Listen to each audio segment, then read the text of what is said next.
Today's program is Vermont Wildlife. Our presenter is Mike Clough. He has presented to us before. Most recently, he did the program on Vermont raptors with live birds and had them fly across the room. We'll hear about the adaptations that the wildlife have and how these animals navigate incredible challenges to survive in our Vermont habitats. And you can see he's brought quite an array of things here to entice us to know more information about Vermont wildlife. Mike is a native Vermonter, being born right here in Springfield. He has spent a lifetime of roaming the hills and forests of New England. He graduated from Long Island University in 1994 with a degree in environmental science. He has studied the white-tailed deer and wolves extensively. He is currently the executive director of the Vermont Natural History Museum, which is located in Marlborough, Vermont, and is very much involved in environmental education and experiential learning. Please welcome Mike Clough.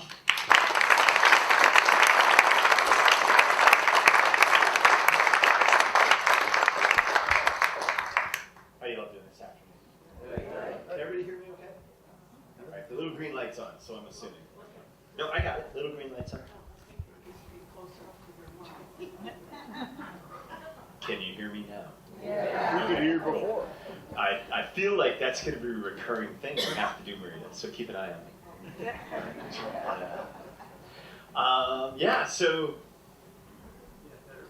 you all just got an introduction. Thank you so much for that introduction. And it's always nice coming to talk to the OLLI groups. How many of you were here for the bird one? Was that last year? Yep. Yeah. Year and a half ago? Yeah, a few of us. Nice.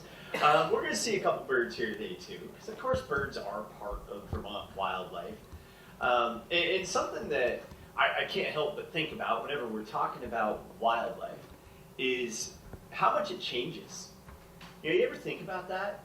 We go back 500 or 600 years, Vermont was very different than what it is now. Giant virgin forests, right? The woods were full of elk, woodland caribou, moose, wolves, mountain lions, wolverine, right? The Connecticut River swarmed with salmon every spring, right? It was a very different world than the one we live in now. But really a lot more like what we have now than what we had 150 years ago, when Vermont was a giant sheep farm, right? Yeah, over 80% of the state was clear-cut in the 1800s. Yeah, you look out the window at those nice tree-covered hillsides, grass, rocks, and sheep. Yeah, that's pretty much what we had back then. And over time, as the landscape has changed, how we're using that landscape has changed, the wildlife that lives with us on it has changed as well. Probably, I think, one of the best animals to look at as we're tracking those changes is the guy who grew this thing. That's okay. It's on airplane mode anyway. This is from a what? Moose. Wow, anybody who didn't get that, by the way, you would have had to go out to a gift shop somewhere and look around. This, of course, the moose is one of our iconic tourist attracting animals in Vermont. It was one of the 3 species of moose we had, or deer we had when the settlers got here from Europe. It is the largest deer species in the world. And a couple of you are scratching your heads when I'm calling a moose a deer. And actually this antler is why I'm doing that. Deer family animals grow antlers. And antlers are really different from horns. Now we know like a cow, right? It's like, looks like a big curvy spike on its head. They don't usually have all these branches on them. But that's not really the big difference. The big difference is that this antler that we found on the woods, on the ground up in the woods in northern Vermont, could have been an antler from a moose that was alive and walking around. If you start pulling the horns off of cows and sheep and things like that, they're not meant to do that. Antlers are meant to fall off, and every year they grow new antlers, which is awesome if you're a deer, by the way, because the purpose of these antlers is advertising. Yeah, for real. You know, you watch the nature shows and they're always like fighting with them. That's not what they're for. Sometimes a couple deer, a couple moose, a couple elk, they'll start shoving each other around with those antlers. Absolutely. But that's the last step. The first step is just walking out and going, hey there, check out my antlers. Because this antler is an honest advertisement for that animal's health, genetics, and maturity. This moose, for northern Vermont, this guy was probably the king of his chunk of woods. And the antlers advertise that. Another moose comes out with little antlers, and he looks at this guy, he's not going to pick a fight with that, he knows. But really, who the moose are most interested in talking to, like most guys, the girls, right, the ladies. And in northern Vermont, this is like a Ferrari with $100 bills rolling out of it, right? This impresses the girls. But let's say you're that moose with the little antler, right? You're like, it's good gas mileage, or whatever my analogy would be. You know, so he's got his little antler. The girls are checking him out, like, you're just a little kid, get out of the way. But then in the winter, his antlers fall off. And next spring, he starts eating right, working out, right? And he grows bigger antlers. And maybe he does a little better that year. And you know, it goes both ways. If a moose gets sick, let's say their habitat gets all messed up, they're not getting good food to eat, their antlers will grow in smaller. And as that moose gets beyond the prime of its life, as he starts to get a little older, you guys know what I'm talking about, right? The antlers will get a little smaller. And it's telling everybody, you know, okay, I'm not as tough as I once was.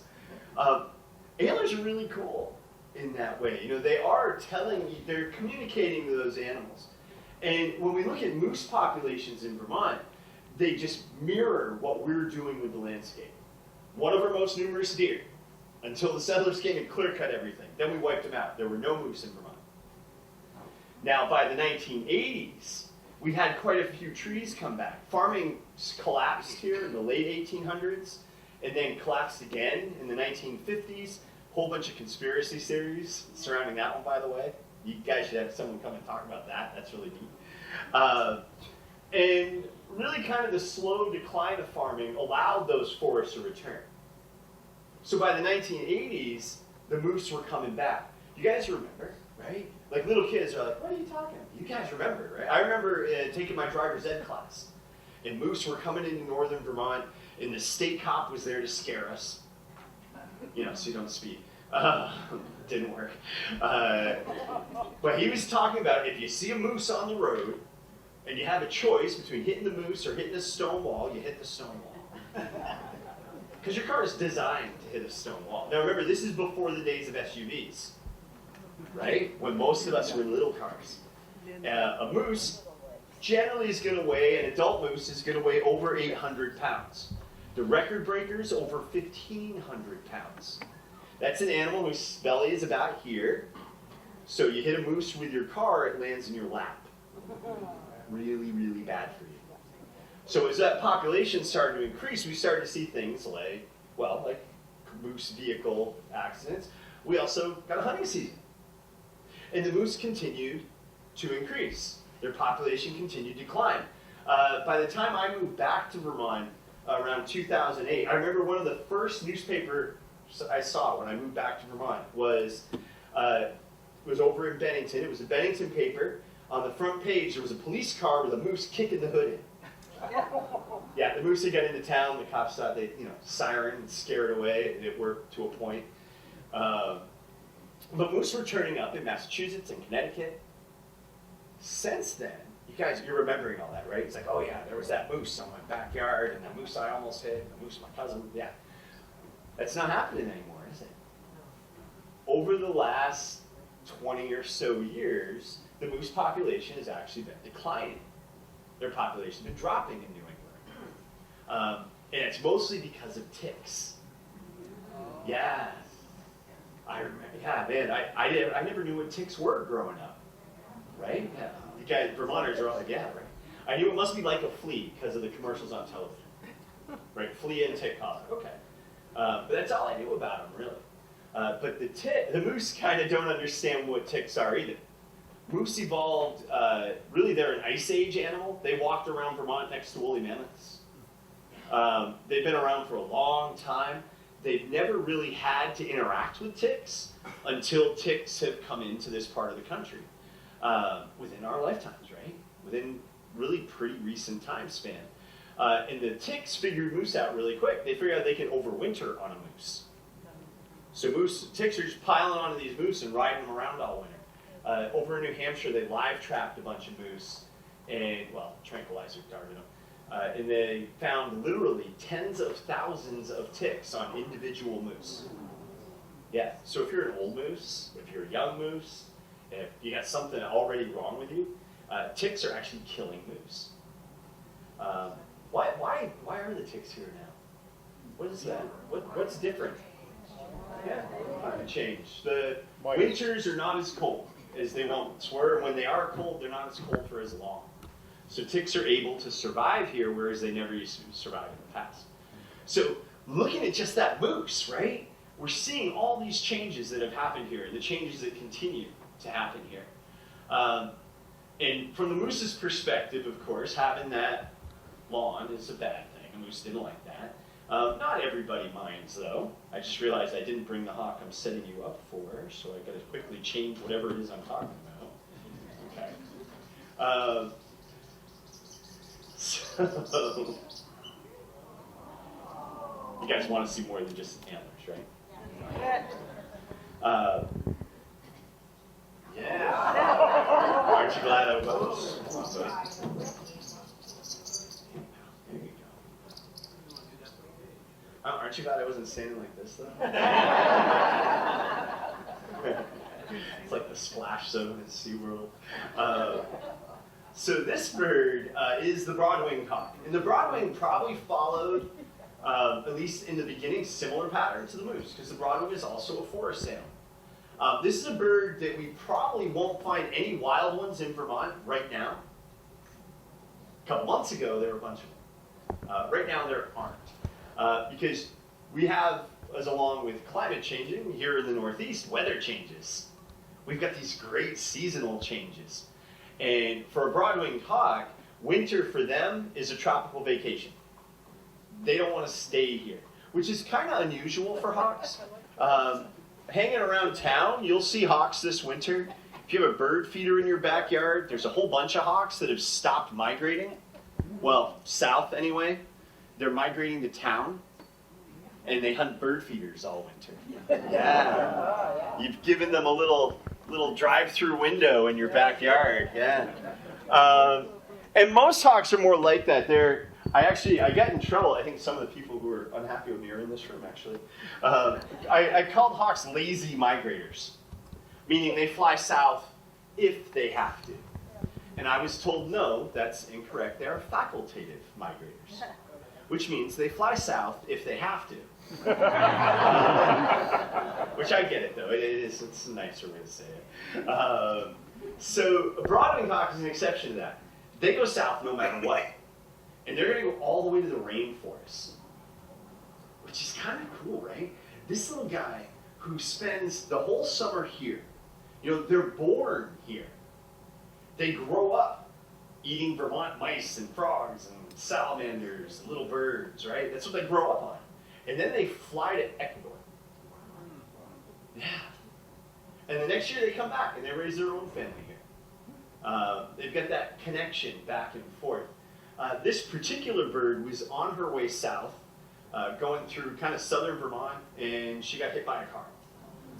You can see actually that left wing. See those feathers that stick out a little wonky? Yeah. That's not actually what originally happened to her. She was hit, it broke her wing. She was brought to a wildlife rehabilitator. Rehabber thought the wing was going to heal up pretty nice, but it was getting into winter, and he knew this bird doesn't do winter in Vermont, so decided to keep her until the spring. And with any other hawk, that'd be fine, right? They fly south because they're hungry, not because they're cold. With any other hawk. This one stayed out in a barn for the winter, did not have the cold tolerance other hawks have. It got frostbite on that wingtip, and also frost bit off the tips of some of her toes. See, she's missing her talons there. Hawks, eagles, falcons, and owls are all raptors, and they get that name from a Latin word that means to seize or to grab. And that's not a big deal if you don't have big talons. You know, that grabbing their food with those big curved claws, or talons I keep calling them, that's how these guys survive in the wild. Now, unfortunately, the frostbite to the wings also meant her feathers don't go in right, so she doesn't fly right anymore either. So, I've been jabbering you guys pretty non-stop for a little while here. I want to make sure you all know it doesn't have to be that way. If you have questions or comments or anything, we can go back and forth here. Yeah? What is the average number of eggs Sure. that any female can? Sure. On average with hawks, you're looking at around 4 eggs. Yeah. Now, if half those birds get out of the nest, that's a pretty successful mom.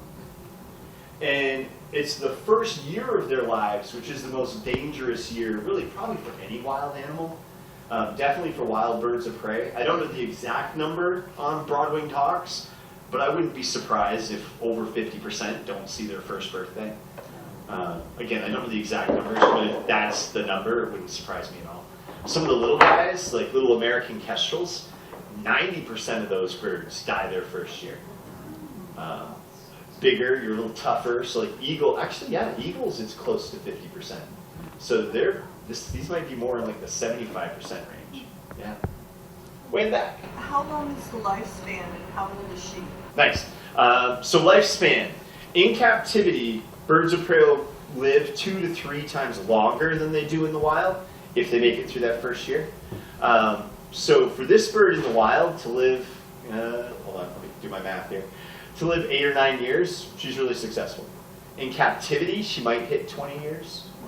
We do not know how old she is now. She was an adult when she got hit. Yeah. Yes?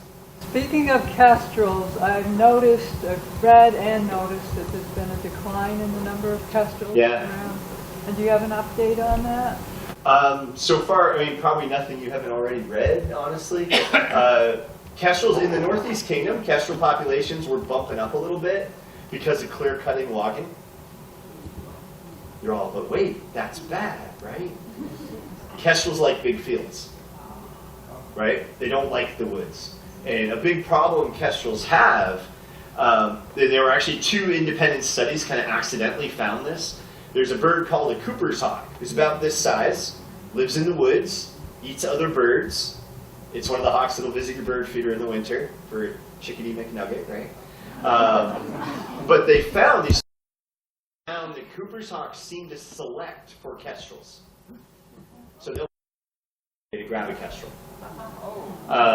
Which, in a large field situation, that's not a big deal. Kestrels are falcons. They are fast.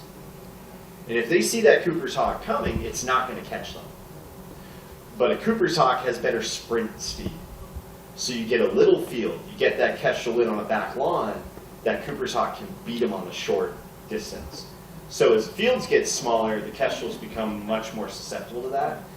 They're also largely insect eaters, so insecticides hit them pretty bad. But really in Vermont, most of it's just habitat loss. We've got trees, they want grass. Yeah. Over here. Yeah. Do they migrate in a group or solo? Yeah, so do they migrate in a group or solo? Some of you may be aware of Putney Mountain. The Putney Mountain Hawk Watch, right? Broad-winged hawks, again, they're weird hawks when it comes to migrating.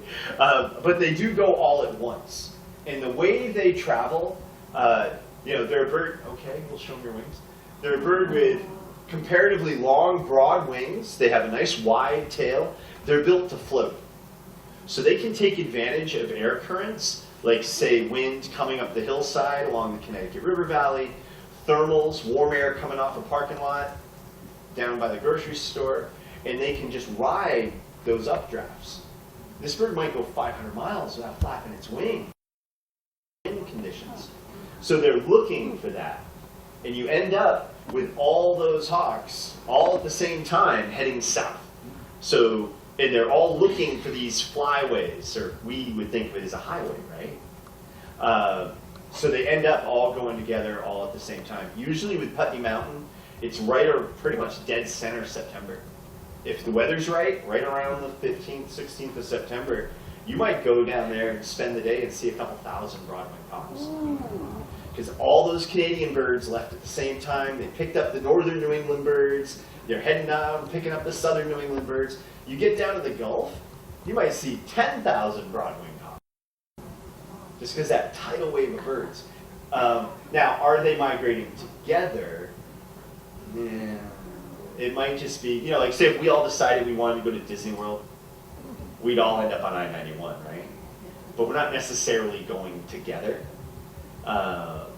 Yeah, question, comment? So, you mentioned they get to the Gulf. They get to the Gulf, do they turn right and go over Mexico, or do they go straight ahead? So typically, what they want to do is hang that right at the Gulf, go around through Texas, head down into Central and South America. Some of them, too, take a wrong turn at the Gulf. They hit South Florida, and they're stuck. They don't want to fly across the water. So you'll end up with broad-winged hawks kind of stuck in South Florida, too. Yeah. We all think of hawks eating little critters like mice and that stuff, squirrels. I just read something about a goshawk that was able to take down a young fawn. Well, I mean, I would say, is it possible? Sure. Is it something they do all the time? I would say probably not.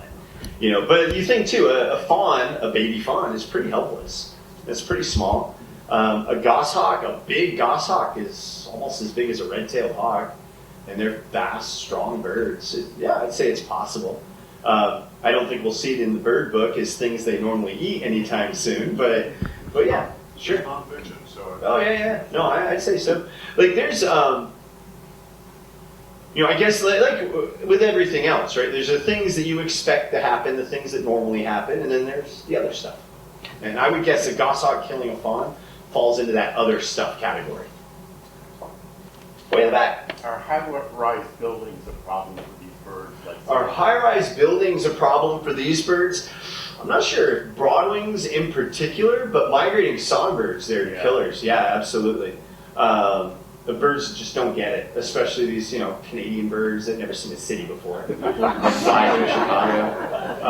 And you know what makes it worse is some of the birds that are resident in cities, like gulls and some of the hawks and falcons who live there all the time and totally understand what glass is. They'll stay up all night hunting migrating birds in their city, and they'll chase them into the glass. Is that nuts, though? But I'm sorry, I have a predator bias, so you guys are all sad. I'm like, isn't that cool? The gull figured out how to trick that robin into bouncing off the building. But, you know, we'll see, you know, nature plays rough. It's hard out there. If you can figure out something that's going to help you survive, especially if it's easy and productive, why not? You know, there's no do-overs, there's no second chances when you're a wild animal. Sir? What is her diet? What is her diet? She eats mostly mice with us. She's all right. She's just bouncing. She eats mostly mice with us. She'll chicks occasionally. Every now and then, our Madagascar hissing cockroaches overpopulate. She'll get some of those. In the wild, they're best at catching things on the ground. So a lot of rodents. They also tend to prefer wet forests and water edge, so a lot of frogs, a lot of salamanders. But I mean, they've been known to catch other birds. You know, they're not really picky eaters. They're just not great at catching things that are fast and maneuverable. Does she exhibit a personality? Oh, sure. Yeah, I mean, all animals have personalities, right? Yeah, absolutely. You know, yes. Fussy, is she, you know? No, she's neat. Bro, I mean, you end up with like species generalities. Yeah. You know, like so let's say labs are easygoing, right? And then there's individual variations within that, and sometimes way outside of that. Broadwing hawks are generally pretty easygoing, and she fits that nicely. She's a pretty easygoing bird. Yeah. The question about fawns, are hawks likely to scavenge on something like if they came across a fawn dying naturally? Yeah, oh, absolutely. Yeah, a lot of hawks will scavenge, you bet. Especially in the winter, because things are just harder in the winter. You'll see red-tailed hawks along highways a lot. Part of that is scavenging, but also we mow the grass. And some people throw garbage out of the window, right? So that apple core, that French fry or whatever attracts in the rodents, the things that that hawk wants to eat. So we create an easy hunting ground and then populate it with food. And then we drive through the middle of it at 75 miles an hour. But yeah, they'll definitely, hawks especially, hawks and eagles especially, they'll scavenge. Yeah. Did you name her? No, well, I didn't. No, I can't take credit. She ended up with the name, and I believe the internet is responsible for this. Facebook, I think, named her. She ended up with the name Atreyu. And that's the response the name always gets. Blank stare, and then someone says, "Oh, the never-ending story." And once in a while, somebody goes, "Whoa, that's metal. That's a German heavy metal band." Which it is, apparently. I don't know which one she was named for. I bet never-ending story. Okay, let's see something completely different. Before I take this next animal out, is anyone here a little nervous about snakes? Love them. I'm not going to chase you if you are. A couple of people admitting it. I know there's more of you out there who aren't admitting it. That's all right. I won't chase you.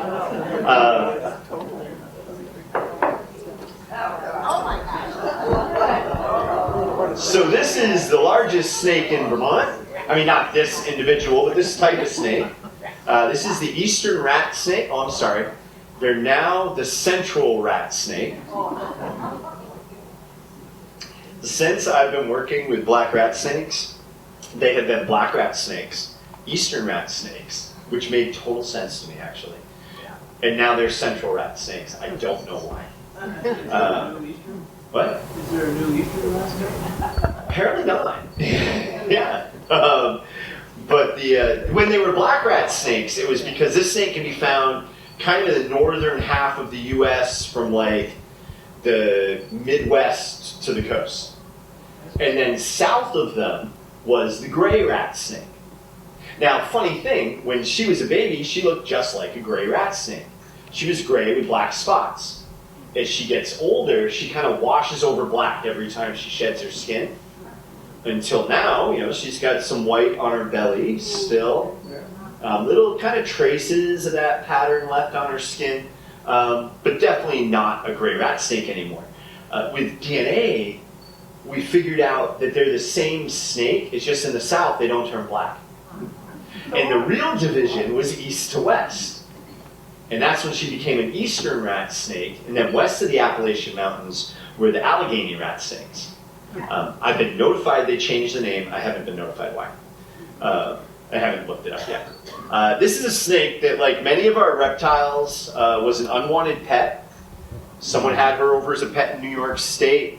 They passed her off to a nature center. The lady running that program decided she only wanted to do crows. The snake's the right color, but no, not a crow. So she came to work with us. A really neat snake. These guys can grow to be about 8 feet long. It's our biggest snake in the east, or northeast anyway. They're, as the name suggests, a rat snake is a rodent eater. They love old farmland. They used to love farms because there's a lot of rodents there, right? Lots of rats, lots of mice, lots of good stuff to eat. They do run into a little trouble with people. I mean, aside from just being a snake, they have a couple habits that led to some problems. They like to spend the winter with rattlesnakes. Right now, the cold-blooded animals, so animals who cannot control their own body temperature, like a snake, they're in trouble.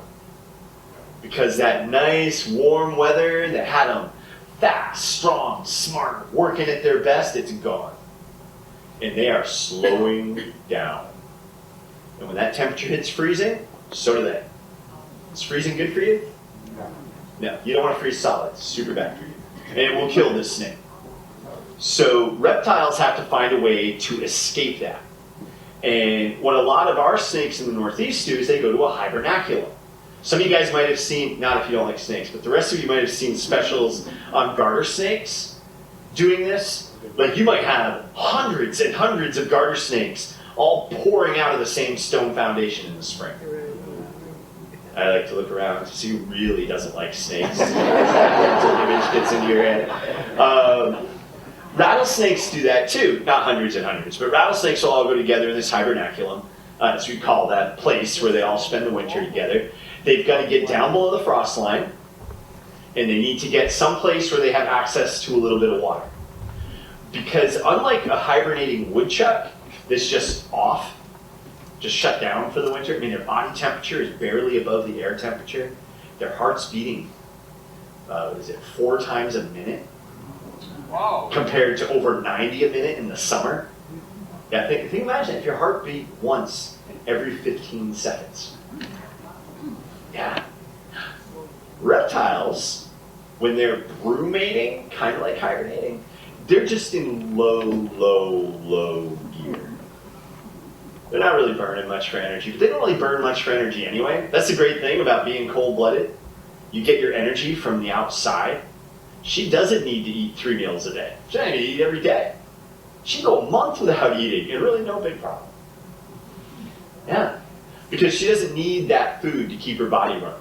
All she needs is a sunbeam. Yeah, kind of neat.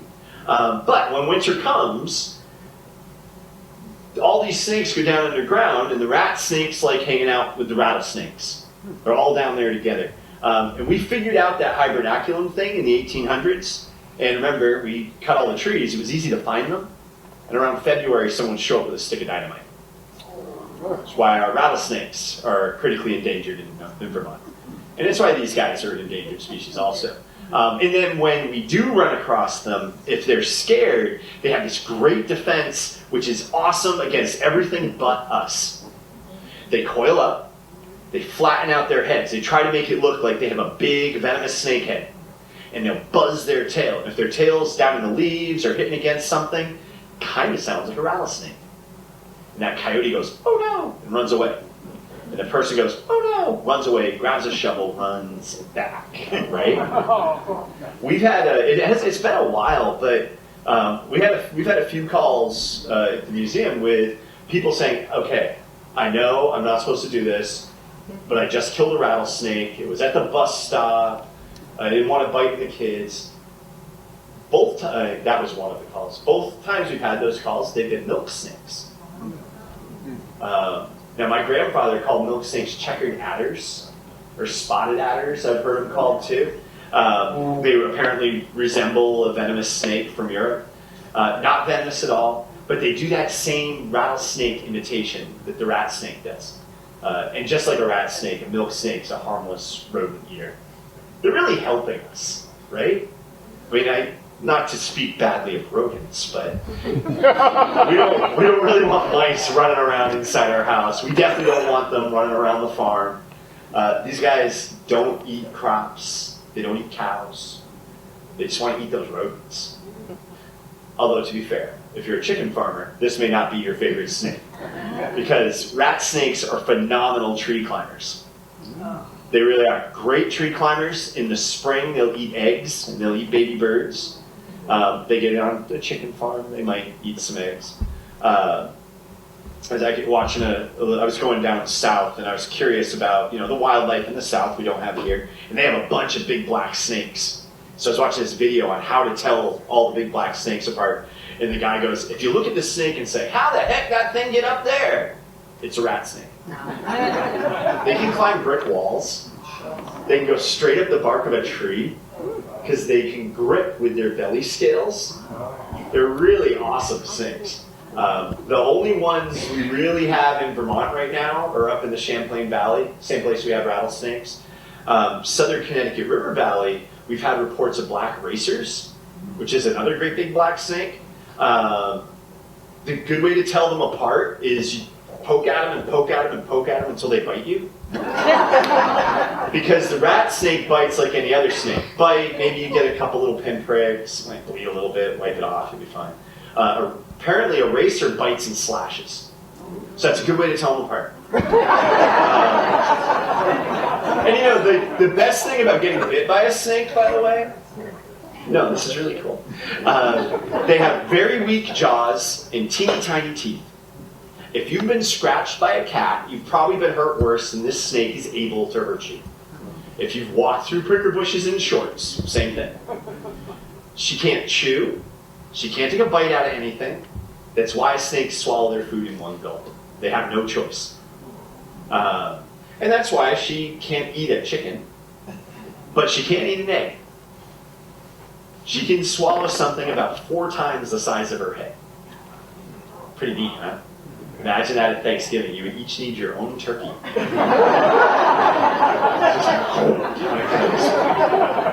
right. Snake questions? Yeah. How big is she? Like now? She is about... Hold on. Let's find out. She's not this long. I don't know, four and a little bit. Yeah. Yes? So you were saying that the DNA leaves in the gray basket. Uh-huh. So if her egg had been taken to the south, she's going to be a great snake. Oh, So interesting. is the color an adaptation for soaking up more energy from the sun? I'm not taking any more questions from you. No, it's a good question. You guys should actually hear it. It's, if we took I'm going to call them black too. A black rat snake from the north and moved it to the south, and it hatched in the south, would it turn black? I do not know. I don't know if it's environmental or if it. Well, they're the same species of snake, yeah. But yeah, I don't know if it's an environmental thing or if it's within the species of central rat snake now. If there's genetic variation north to south, that's a really neat question. No, that's very interesting. There is a big advantage, of course, to being black in the north. You can absorb heat better, right? They also have little ridges on their scales, which help increase that surface area. The southern ones have those too, though. Yeah? You mentioned milk snake. What about the size compared to... Sure. Oh man, a giant milk snake might get close to the size of this guy, but that would be a monster milk snake, yeah. They're quite a bit smaller. And like a lot of times we'll see milk snake, like you flip over that board in the backyard or something, or move a rock, and they're mostly ground level and down is where they're focusing. They actually share the habitat great with rat snakes because rat snakes are ground level and up. We have a corn snake back at the center, and that does the same thing in the south. Rat snakes tree level, ground and up. Corn snakes ground and down. Just like our milk snakes do here. Yeah. How do you tell the gender of a snake? How do you tell the gender of a snake? All right, we're gonna show you. No, not really. But so like right here at the base of her tail, in case you wondered how much this is tail, is her cloaca. Is where everything happens. One hole is literally what it means. If she were male, she'd have retractable organs in there, and you can kind of poke around and find out. A lot of people will tell you the shape of the tail and lots of very subjective things, which seem to work sometimes, because they're subjective, and sometimes they don't. We know this snake is female without poking around because she's laid eggs. That's the guarantee. If it lays eggs, it's female. If they don't lay eggs, it tells you nothing. But if they lay eggs, they're female. Okay. How many eggs? How many eggs? 20 plus. Yeah. Yeah. Ew. How else are you going to get 20 plus baby snakes? You need lots of eggs. How big are they? They're about this big. And reptile eggs have a soft shell, so they actually grow after they were born, or after they were laid. So as you're watching reptile eggs develop, they get bigger. They have more of a stretchy, generally, reptile, that's a lot of variation under that umbrella, but typically flexible, more leathery shells as opposed to that hard bird egg shell we're more familiar with. Do the eggs hatch? There's a story we don't want to put on TV. Okay, so, just kidding, TV. So she had been living with a corn snake, which we were told, due to the shape of the tail, was a female. Subjective. So she laid fertile eggs. We kind of stared at them for a while, trying to decide what we should do. And in that time of indecision, all but 3 of the eggs died because they weren't in a good spot. So then we tried to hatched the other 3. One of those hatched for a little hybrid corn snake, rat snake. That male corn snake, by the way, went on to try to mate with every snake he got here, regardless of species. After that point, yeah. He was something else. That's why we're so confident our current corn snake is actually a female, because she doesn't try to mate with anything. Yes? You said she's a climber, and that's clear from the way she wraps around your arm. Yeah, she knows. Is she also a constrictor? She is a constrictor, yeah, that's a good thing to talk about. So when she's hunting, and say she could, without hurting herself, she could swallow something, say the size of a gray squirrel. Yeah, so she'll grab it, and she has little teeny tiny sharp teeth, wrap her body around, and then she'll squeeze, and she'll constrict. Now, depending on which awful snake movies you've been watching, that can mean a lot of different things. A way to get the idea is like, you know how when you inhale, your chest expands, right? And you exhale, it gets smaller. If you want to play along, put your arms like tight against your chest. When you exhale, tighten up to that width. And then you inhale, don't let it get wider when you inhale, and you exhale, tighten up again. And just keep doing that, doing that, doing that. Depending on how big the animal is that the snake is constricting, they'll either suffocate or their hearts will stop from that constriction. But they're not crushing anything, you know, they're not breaking any bones. Even the biggest pythons are the same way. Yeah. Fun to think about that. But anyway. Does everything get digested, or do they do something with the bones and the fur? Yeah, well, they'll digest the bones and the fur. I mean, there's some stuff they can't digest, and they'll kind of just poop that out. Okay. Just like with us, yeah. Well, we can talk more about that stuff when we see the other bird, actually.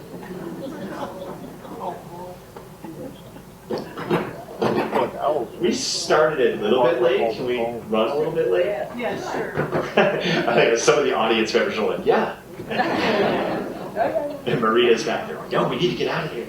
Okay.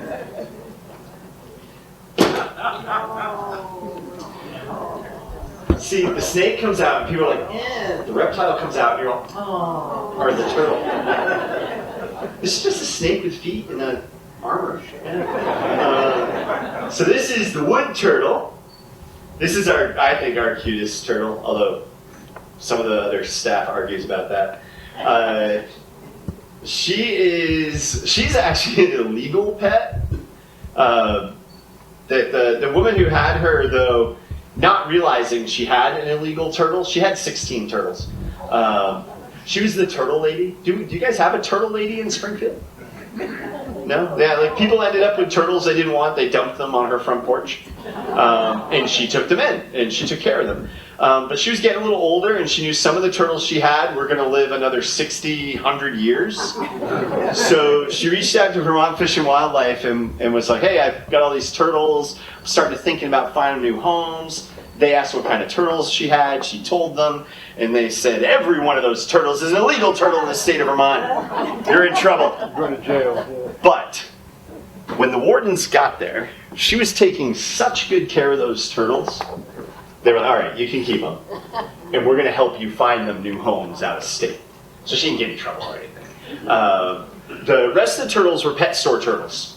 Things that someone had bought in a different state and brought back to Vermont. This one was a native turtle. And apparently she had turned up in a box on this lady's front porch when she was about this big. So because of that, we know that she is probably in her mid-30s now. Mid to late 30s, actually, late 30s. Which is about half the lifespan you expect for a wood turtle. Actually, a good long captive lifespan for a wood turtle. And if you kind of Google it, how long do wood turtles live, you usually see around 60 years. But part of that is they're not well documented in the wild. There's a gentleman studying wood turtles in Vermont who's confident he has at least a couple turtles that are well over 80 years old that he's been looking at in the wild. So unlike the birds, who live much longer in captivity, turtles live much shorter lives in captivity. People's pet turtles are more likely to reach adult size than they are in the wild, but they are very unlikely to ever reach old age in captivity. A box turtle, for example, can live over 150 years in the wild. Yes, sir? She's not as red as most other wood turtles I've seen. Yeah, she's a little more in the light orangey kind of color. Yeah. Are you wondering about that? Well, I was wondering, is it a gender thing? Did I happen to see males? Yeah, no, not really. I mean, there's some individual variation. Yeah. There's also, she lives in captivity. She's getting a different diet. A lot of times diet can be reflected in color. I don't know if any of you guys noticed this, the broadwing hawk's feet are like blazing yellow right now. And that makes me really happy because that's a reflection of health in a broadwing hawk, or in hawks. Those yellow feet show they're getting a better diet. A lot of times captive hawks will have kind of grayish feet, which doesn't mean they're unhealthy, but they're not as healthy as they could be. Now that you pointed that out, I just kind of looked at her as individual variation, and I know she gets a lot of good fruits and vegetables. She gets the very diet she's supposed to get. Wood turtles are omnivores. They eat pretty much anything. They've been seen scavenging roadkill. Weird, huh?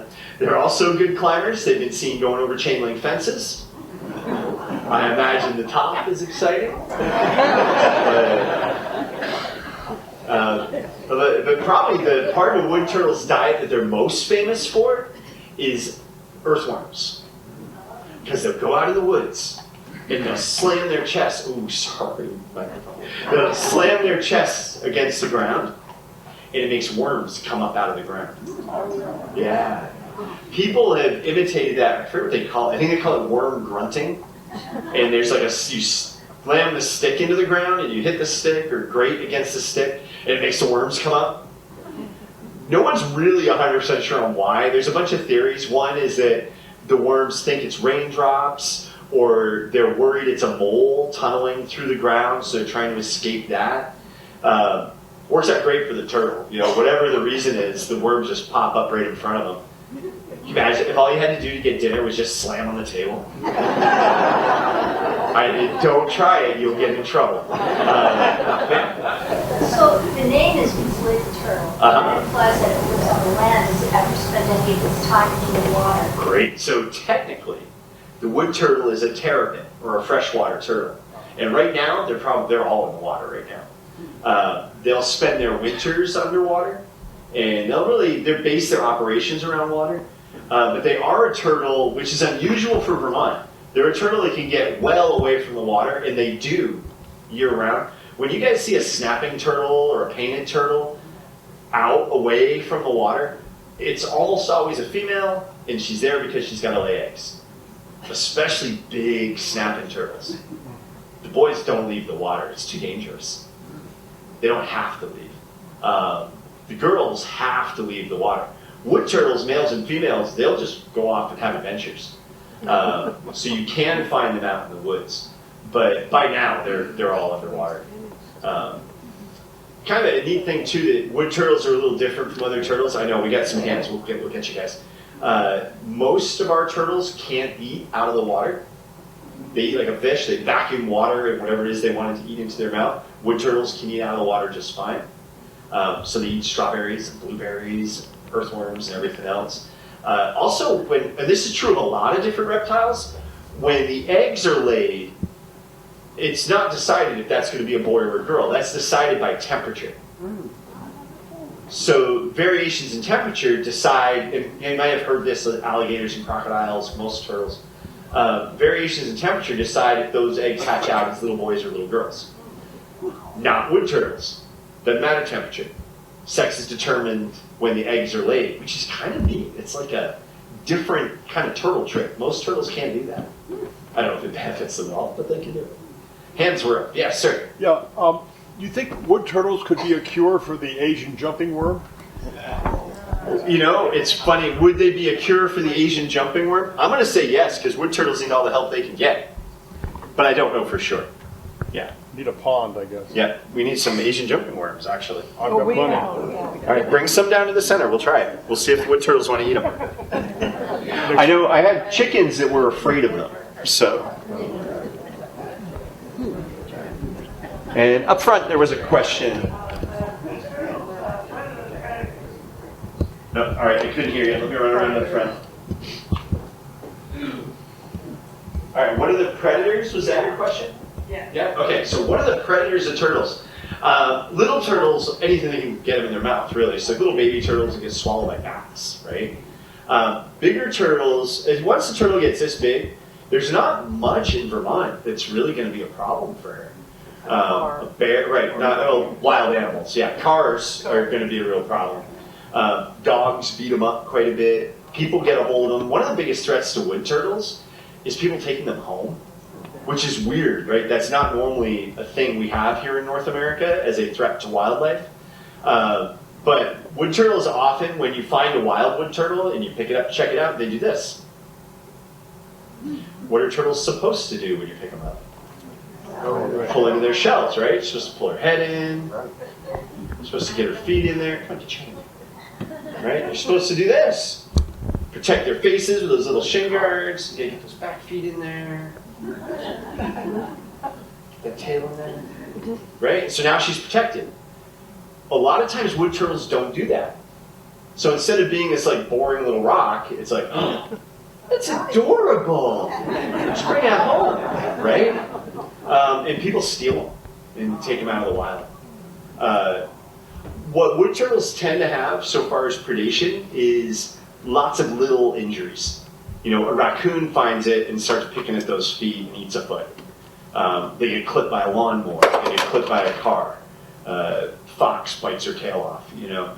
So when you do encounter wild wood turtles, a lot of times they're really beat up.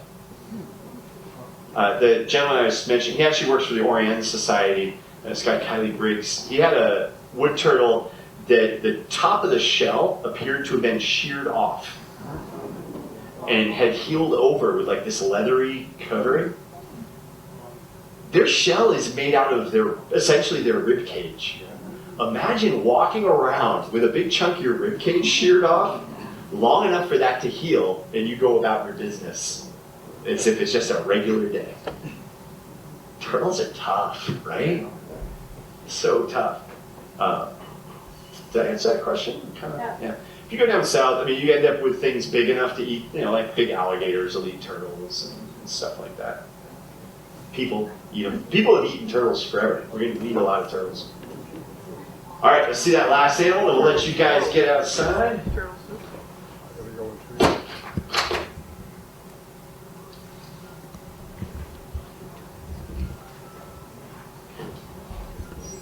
And we kind of start with the moose, and the moose is kind of a, you know, there's some downside to the moose stuff. All right. There we go. When we do get to the point where you guys are exiting, watch your step. I don't think I've stepped in any yet. So this is the barred owl. And the barred owl is an incredibly successful animal. They really are. Here in the Northeast, they're our most common owl. If you have trees near your house, you have barred owls. Pretty much guaranteed. When you hear an owl, it's almost always a barred owl when you're here. And that's pretty true throughout the eastern U.S. If you have a forest, you probably have barred owls in it. Over the last 100 years or so, they've expanded their range across northern United States and southern Canada. In the early 90s, they made it to the Pacific Northwest, and they're expanding their ranges north and south in western forests right now. Great news if you're a barred owl. You guys, some of you know, not everybody's happy about that. You guys remember the spotted owl? Yeah. Remember for like a long time it was stop logging in the Northwest, save the spotted owl, right? The spotted owl was like the anti-logging poster child. And then one day, in the early 1990s, that all disappeared. All the PSAs disappeared, the ads in the back of Audubon magazine were gone. And that was because people had figured out two things right at the same time. If you were conscious of the spotted owls, you could log in such a way that it worked for them. Wasn't ideal, but it didn't wipe them out. And really the bigger problem was this guy. Barred owls were invading the Pacific Northwest. And this guy is about the worst thing a spotted owl is ever going to want to see moving in next door, for a number of reasons. One, the scariest thing for any owl is a bigger owl. You want to ask about predators, right? And a barred owl is a little bit bigger than a spotted owl. So there's a problem. Barred owls are also not picky eaters. They're generalists. They'll eat anything they can catch, including spotted owls. Spotted owls are a little more selective in what they're eating. So imagine, I don't know if any of you folks have any kind of food restriction, or vegetarian or lactose intolerant or something, but you go to that big buffet and you're looking at that buffet and you're like, I can eat that. I can eat that. I'm gonna eat that. And then some omnivore just comes rolling in and cleans it all out, right? And you're left looking at something you can't even eat. That's how the barred owl that's what it's like for the spotted owl when the barred owls move in. But it gets even worse. The third problem they have is they're very closely related. So if you're the last spotted owl in town and you meet the first barred owl moving in, instead of fighting, there's a little music playing, some candlelight, and the sparred owl was born. Half spotted, half barred. But that's a big deal if you're an endangered species, right? All of these things are bad for spotted owls. Barred owls belong here, right? It's not like someone imported them from Asia or South America or something.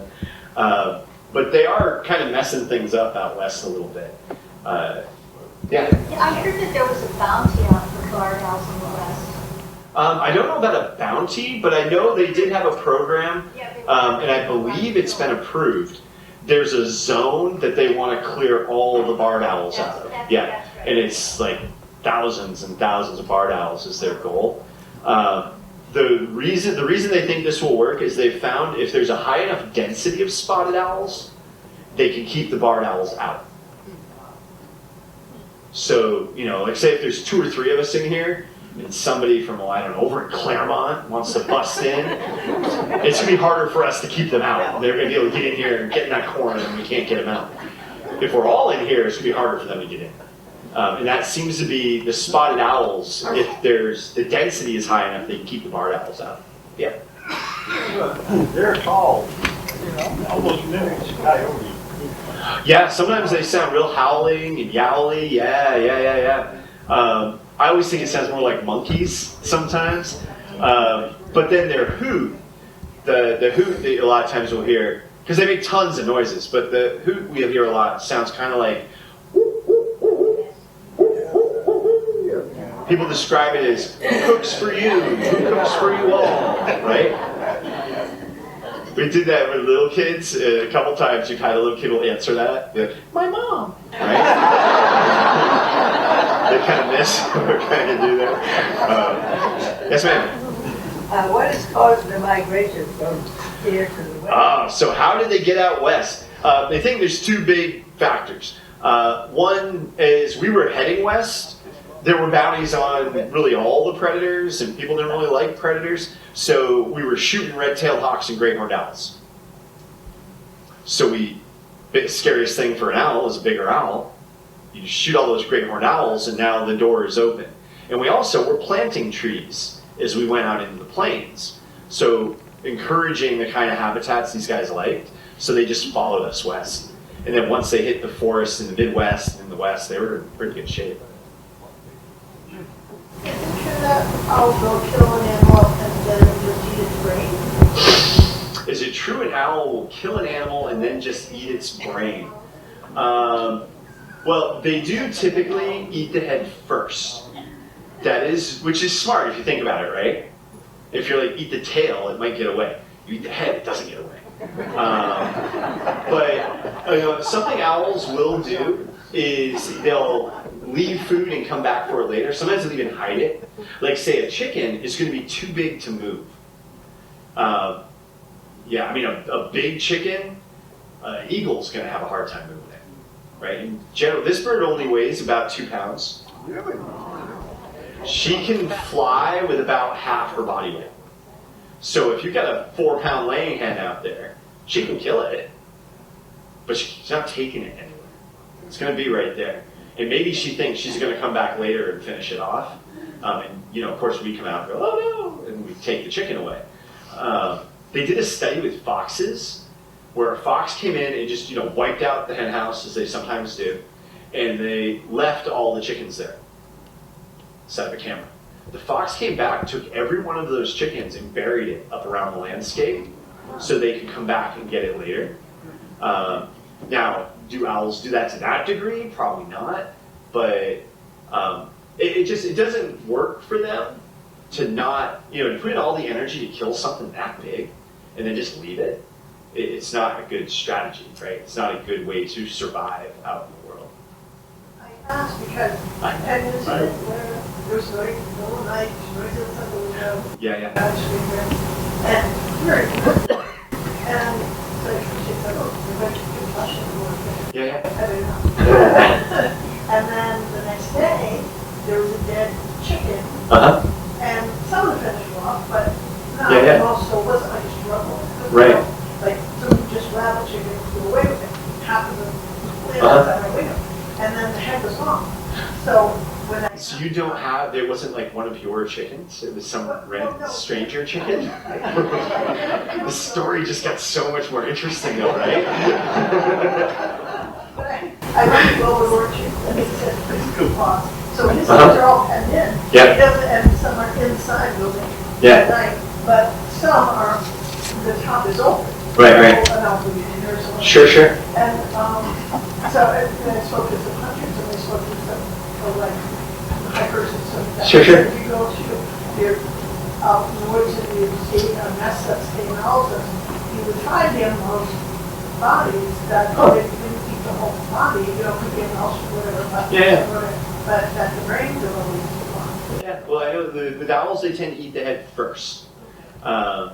And then, so far as leftovers and stuff, who knows? Yeah. But, you know, lots of things eat chickens. Chickens are delicious. No, for real. I mean, think about it. Everything that is able to eat a chicken probably has killed somebody's chicken, right? I know when I had chickens, my own dog and raccoons were the big killers of our chickens. Yeah. Yeah, the bat. She watches your face a lot when you're moving around. Wow. Yeah. Because I'm noisy and I flail around. Yeah. Gotta keep an eye on me. What's her story? So she was also hit by a car. It broke her left wrist, which is a bad injury. I mean, that's one that it's not likely to heal right. And you can actually see how that left wing is kind of flared out a little bit. That's where her wrist is twisted. So she flies pretty good. If you were in the woods, we wouldn't be able to catch her. But she doesn't fly well enough to survive out there. One of the big problems is she's lost her silent flight. Yeah. The structure vowel wings and feathers give them the ability that when they glide, some of those guys are like a barred owl. It's so quiet, they can touch you with a wingtip. You don't hear it. It's just incredible silent flight, which she's lost that. Yes, Maria? Can you tell us about her hearing and how she uses that to catch things? Yeah, absolutely. And that ties right into the silent flight, actually. I mean, there's probably still people who will tell you, and I've been telling people this for years, that by being so silent, they can sneak up on the mice. Right? Makes sense. Turns out, mice can hear owl wings. The frequencies of sound that come off the owl wing, we can't hear it, but the mice can. And the owl cannot. So the owl can't hear its own wings. And so the second reason you often would say how flying silently benefits an owl is many owls, like this one, use their hearing to hunt. So this owl's big round face is like a giant ear. It's like a parabolic dish for funneling sound into huge ear openings. Her ear holes are 3 times bigger than mine. If we had, if her skull was the same size as my skull, you could make a fist and put it inside her ear hole. And you would touch the back of her eye when you did it. Cool, huh? But those ear openings on a barred owl, not every owl, but on a barred owl, those ear openings are crooked. One's up here, one's down here. And that allows her to triangulate sound. She hears in 3D.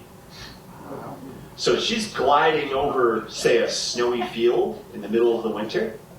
When that hawk has looked at that field, says, looks like snow, there's no mice there, I'm going south. The owl listens, and it hears a mouse under the snow, pinpoints exactly where it is, listens all the way in, reaches in the snowbank, and pulls it out. If you guys are out, especially like along the edges of field or gaps in stone walls are good places to see this, you might see a hole in the snow with a wing print on either side. That's where an owl just ruined that mouse's entire night. Bad news. Way in the back. I watched a barred owl in my yard, and it sat up in a tree and it listened, and then grabbed. Yeah. Oh, neat. That's kind of. I'm realizing I'm going way over my time here, so let's wrap up. And if folks want to hang around and talk, just again, watch your step. We can do that afterwards, but for those of you who have places to be and things to do, we'll let you loose. But just real quick as we wrap up, these just a couple animals we've seen and some of the other ones we've talked about, they're right here. Right? You didn't have to log on to the internet. You didn't have to turn on your TV or go buy a DVD. This is all right here. And it's really just the tip of the iceberg. We have 3 species of frog that are going to freeze solid this winter. Their hearts will stop beating, their lungs will stop pumping. If you found one out there under the snow, you'd swear it was a dead frog. You bring him inside, he's going to thaw out and start hopping around. The fastest animal on the planet lives here. Yeah, peregrine falcon could be flying over us right now.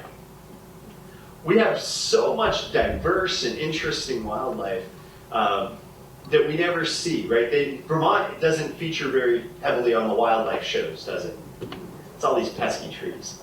It's too hard to get film of animals that are off in the woods. But you can go out in the woods, and you can see. Or you can look out your window, you can watch that barn owl hunting in the backyard. Or you can figure out what killed your chickens. It's not hard to do, and anybody can do it. It's not expensive. It's not difficult, and it's very rewarding.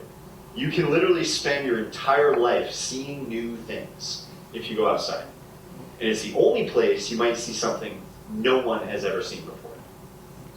So I know some of you still have questions. We're going to get them, don't worry. I just wanted to give the rest of you a chance to head out. Thank you very much for coming out today. Enjoy that.